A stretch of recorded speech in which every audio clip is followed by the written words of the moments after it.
Lenny était un petit agneau qui vivait au pied des Pyrénées. Il aimait beaucoup son troupeau, mais ce qu'il aimait encore plus, c'était partir à l'aventure. Il rêvait de parcourir les routes au printemps pour arpenter ces montagnes pleines de mystères.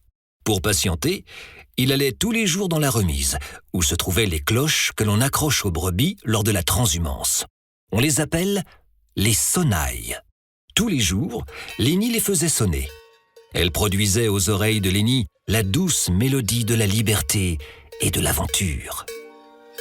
Seulement, ce jour-ci, alors qu'il entrait dans le bâtiment, Lenny surprit une conversation. Quoi ? Mais voyons, où sont-elles ? C'était la voix de Charlie, la border collie, qui avait l'air très contrariée. Devant elle se tenait tonton Lino. Je t'ai dit, je sais pas où elles sont. Lenny frissonna. Les sonnailles n'étaient plus là, et son petit cœur se mit à battre très fort. Les larmes lui montaient aux yeux. Mais qu'est-ce qui se passe enfin ? Où sont les sonnailles, bon sang ? C'est très grave. Elles permettent aux bergers de nous entendre et de nous retrouver en cas de besoin. Si nous n'avons pas de sonnailles, nous ne pourrons plus partir en estive. La culpabilité se lisait maintenant sur le visage de tonton Lino. Et Lenny comprenait tout de suite ce que cela voulait dire. Quoi ? Tonton Lino ? C'est toi qui les as perdus ? Mais comment ? Lenny, mon petit, tu ne me croiras jamais. Oh non. Pas un de terre. Tu ne me croiras jamais. Mais trop tard. Lino continuait sur sa lancée, sans plus prêter attention à son neveu. Les yeux dans le vague, comme possédé, il détaillait ce que nul ne croirait jamais. Cette nuit, alors que le troupeau était endormi, un éclair avait déchiré le ciel, mais sans un bruit. Et en un instant, il avait fait jour. Mais pas un jour pâle d'automne, non, un grand jour d'été. Un jour si éblouissant qu'il avait transpercé mes paupières fermées. Une silhouette majestueuse se tenait au milieu de la prairie. C'était elle qui éclairait ainsi la nuit. J'ai pris mon courage à deux mains et me suis approché de la créature. Et vous ne me croirez jamais. Ouais, dis toujours pour voir. Une licorne! Non mais, t'es sérieux tonton ? Elle était là, magnifique, devant moi, comme toi à l'instant, Lenny. La pauvre licorne pleurait. Et quand je lui avais demandé ce qui la tourmentait, elle m'avait expliqué qu'elle était censée chercher des sonnailles pour son propre troupeau. Seulement, cela faisait des jours qu'elle errait. Désemparée, elle m'avait demandé de l'aide.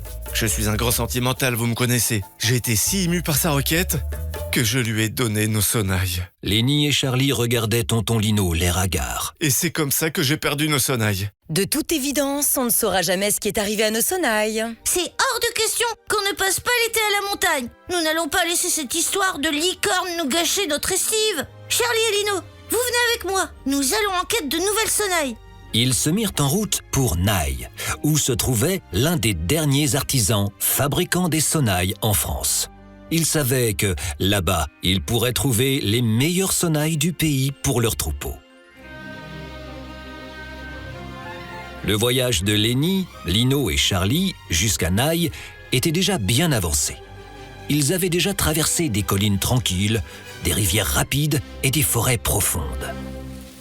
Bien que tonton Lino fût surtout là pour réparer ses bêtises, et malgré la pluie qui tombait déjà depuis 2 jours, leur détermination à retrouver de nouvelles sonnailles pour le troupeau était toujours intacte.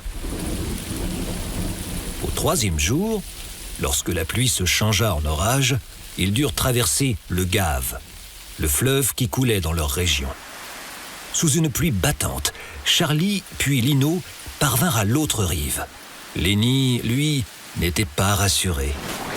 Sous les éclairs et au-dessus des eaux gonflées par la pluie, l'agneau faisait son possible pour garder l'équilibre. Il n'avait jamais nagé et ne savait même pas s'il en était capable. De plus, avec ce courant, une chute aurait été fatale. Un pas après l'autre, Lenny se frayait un chemin sur les galets émergeant de l'eau. Tout va bien, Lenny ? Oui, ne t'inquiète pas. Sa patte arrière ripa sur un galet rendu glissant par la mousse. En un instant, on ne voyait plus rien de Lenny. Charlie courait dans le sens du courant, scrutant la surface du fleuve. Lenny, j'arrive ! Lenny allait bientôt se noyer. Charlie devait le rejoindre rapidement.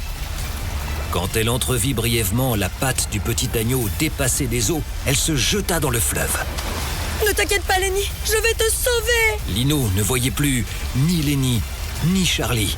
Oh, bon sang, bon sang! Puis, Émergeant de la berge, Charlie tirait l'agneau par sa laine. Oh mon berger Lenny, est-ce que ça va? Oui, je vais bien.